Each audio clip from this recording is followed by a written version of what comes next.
Now, there's this crazy new trend going viral like crazy that features Vox-style animations, those paper-cut-style visuals used to tell documentary stories and keep viewers hooked and glued to the screen. And they're pulling in some crazy numbers. So I checked YouTube to see if anyone had covered how to make these with free tools. But all I could find were complicated tutorials using Claude code or expensive paid software. Nothing beginner-friendly at all. So I did my own research, and I found a way to create these animations completely free, without paying for any software. So in this course, I'm going to walk you through exactly how to create high-quality Vox-style animations from scratch using 100% free AI tools, and simple enough that any beginner can follow along. I mean, check out this cool animation I made in like 5 minutes with this free strategy. May 1925, Paris. A well-dressed man reads a newspaper story about the Eiffel Tower rusting and costing a fortune to maintain. His name is Victor Lustig. He has an idea. Days later, forged government stationery in hand, he invites 5 scrap metal dealers to a private suite at the Hôtel de Crillon. He calls himself a deputy director of the Ministry of Posts. The city, he explains, can no longer afford the tower. It will be sold for scrap, quietly, to avoid public outcry. He picks the most eager dealer, a man named André Poisson. He takes the payment, and a bribe on top of it. Then he boards a train to Vienna. Poisson, too ashamed to admit he was fooled, never goes to the police. So, 1 month later, Lustig returns to Paris. He gathers a new group of dealers. He sells the tower again. Alright, so for this walkthrough, the very first thing you're going to need is access to the master prompts we're going to use to automate this entire process. You should find that either in the description or in my completely free school community. Once you've got the master prompts, the next thing you need is a chatbot. Now there are a couple of options here. For the completely free users, DeepSeek should be your go-to. DeepSeek is a Chinese-launched chatbot that doesn't have a paywall.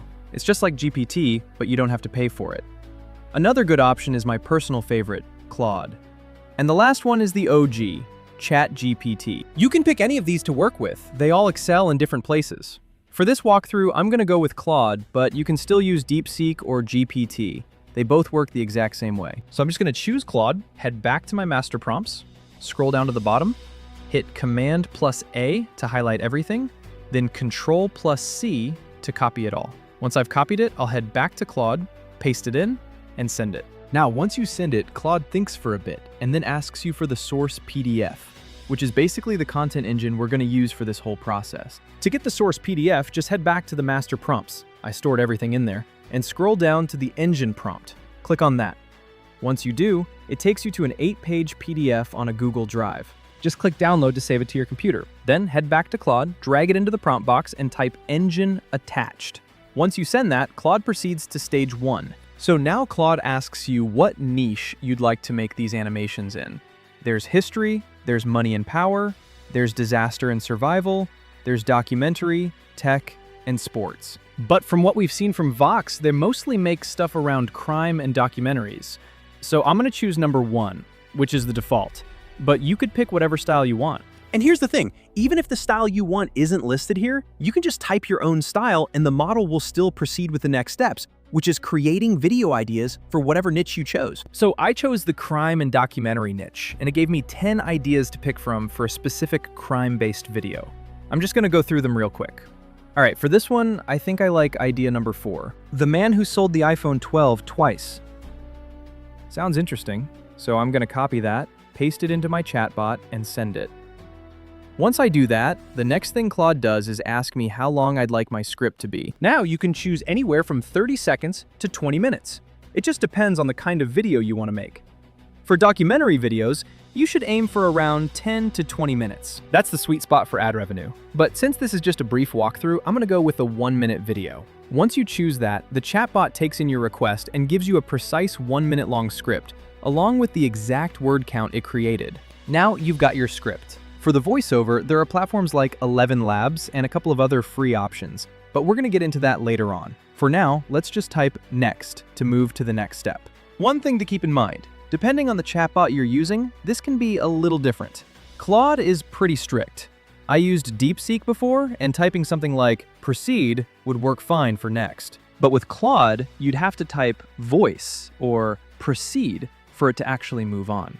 Once it does, it starts converting the script it just gave you into visual beats that we'll use to create the images for your specific video. For our 1-minute script, we ended up with about 27 beats based on what Claude detected, which is actually pretty accurate since this involves a lot of movement.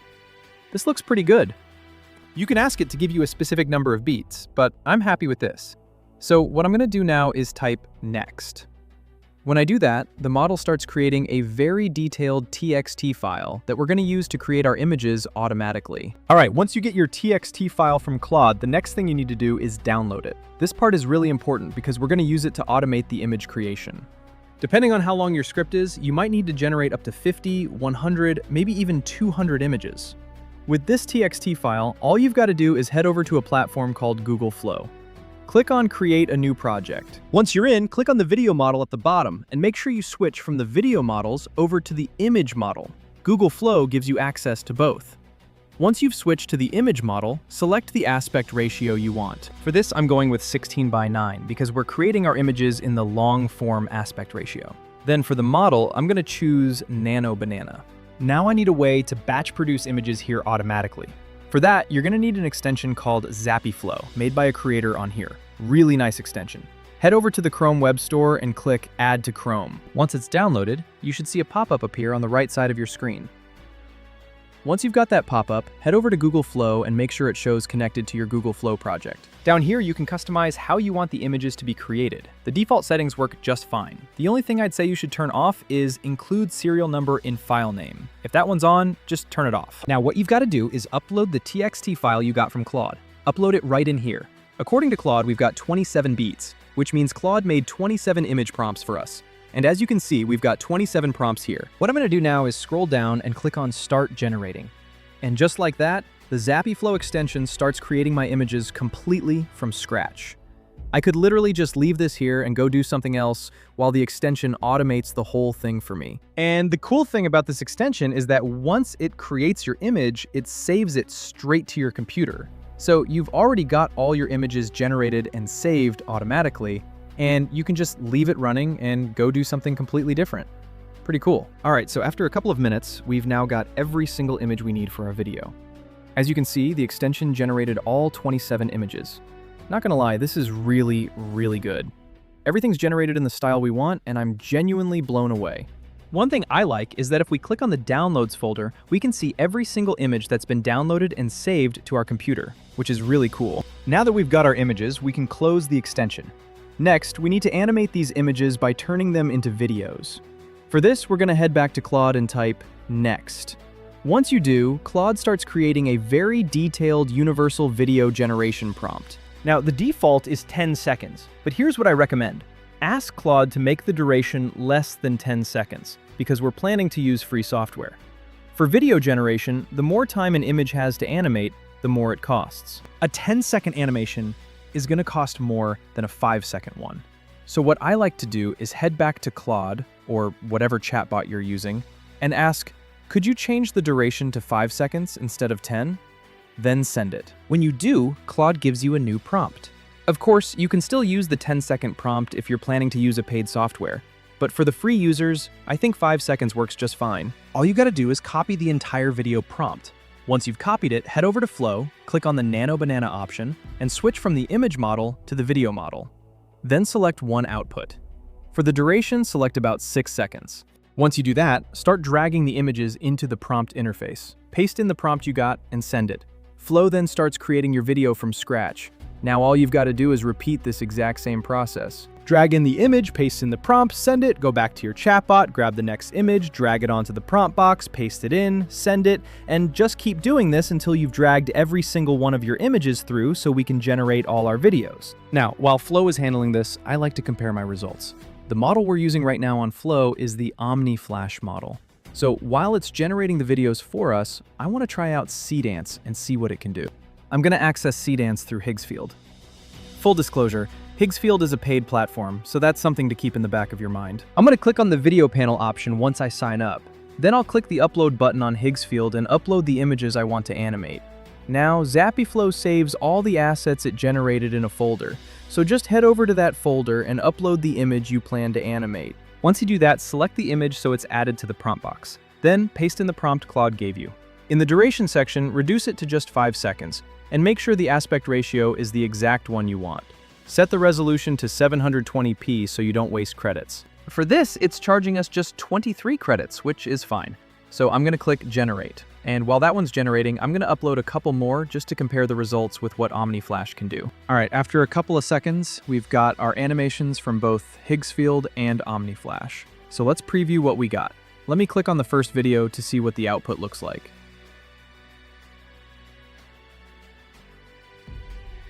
All right, this looks pretty decent. Next one. This looks pretty good. Matches the animation style we're going for. Let's preview what Flow was able to create. Alright, honestly, the output from OmniFlash looks a bit better to me. I don't know what you think, but I like the OmniFlash output. It looks much more animated. Yeah, I think OmniFlash did a wonderful job compared to the rest of the models, because it was even able to create this scene that starts out with a photo. OmniFlash added in that photo of the next soldier who wasn't even in the end frame. It added it in on its own, which is really, really cool. So if I click on it, everything comes up real quick and looks real good. Yeah, it's really cool. So all I've got to do now is repeat this process over and over. Drag the next image onto the prompt box, paste in my prompt, send it, and rinse and repeat for every image until I've turned every single frame into a video. Shouldn't take very long. I think within 5 minutes you should be done with this. All right, once you're done with the video creation, the next thing you need to do is generate your voiceovers. Now, there are a couple of options. The first is Microsoft Clipchamp. Clipchamp gives you unlimited voiceover generations. It's actually a video editor, but it's got a really good AI voice generator built in. So if you want unlimited, just install the software and you can generate as many voiceovers as you want. Another good option is CapCut TTS, which gives you access to over 200 AI voices inside CapCut.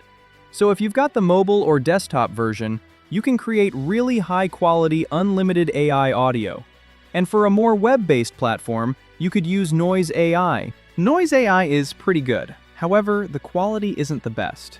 It's not my go-to, but it does have some good voices, and they give you about 2,000 free credits every single day. So those are my 3 free-ish voiceover options. Noise AI is limited since it only gives you 2,000 credits, but Clipchamp and CapCut are unlimited, so check them out. But my go-to, the one I love using the most, is 11 Labs. 11 Labs gives you high-quality AI voices that even let you add emotional tags, which means you can monetize the audio you get from it. YouTube doesn't like glitchy or weird robotic-sounding AI voices, so if you want to monetize your content, I'd always advise you use 11 Labs, because it'll stand the test of time. So just head over to 11 Labs, sign in with your Google account, and they give you 10,000 free credits a month. Once you're in, click on the Voices option to pick whatever voice you want to use. Now, what I like to do is add square brackets and put in an emotional tag. Let's say whisper. Then close the bracket. It turns purple, which means whatever I generate in there is going to have that emotional tag influencing how the voiceover sounds. So I'm going to head back to Claude, scroll all the way up to where it gave me my 1-minute script, and copy just the first chunk. I'll paste it into 11 Labs and generate it to hear how it sounds. If it sounds good, I'll download it, then head back to Claude to copy the next chunk. And I'll just keep copying chunk by chunk until I've generated every single part of my script and turned it into a clean, high-quality sounding voiceover. Once I'm done with that, I need a good platform for music generation. For this tutorial, I'm going to use Suno AI. Just head over to your browser, search for Suno AI, and click the first link you see. That'll take you to their website, which looks something like this. Suno AI is an AI music generation platform. You give it text, and it creates high-quality, monetizable AI tracks that you don't have to worry about copyright issues with. Once you sign up, click on Create. Over here, you can create any kind of song. I always advise you toggle on the instrumental button when you're describing a background track.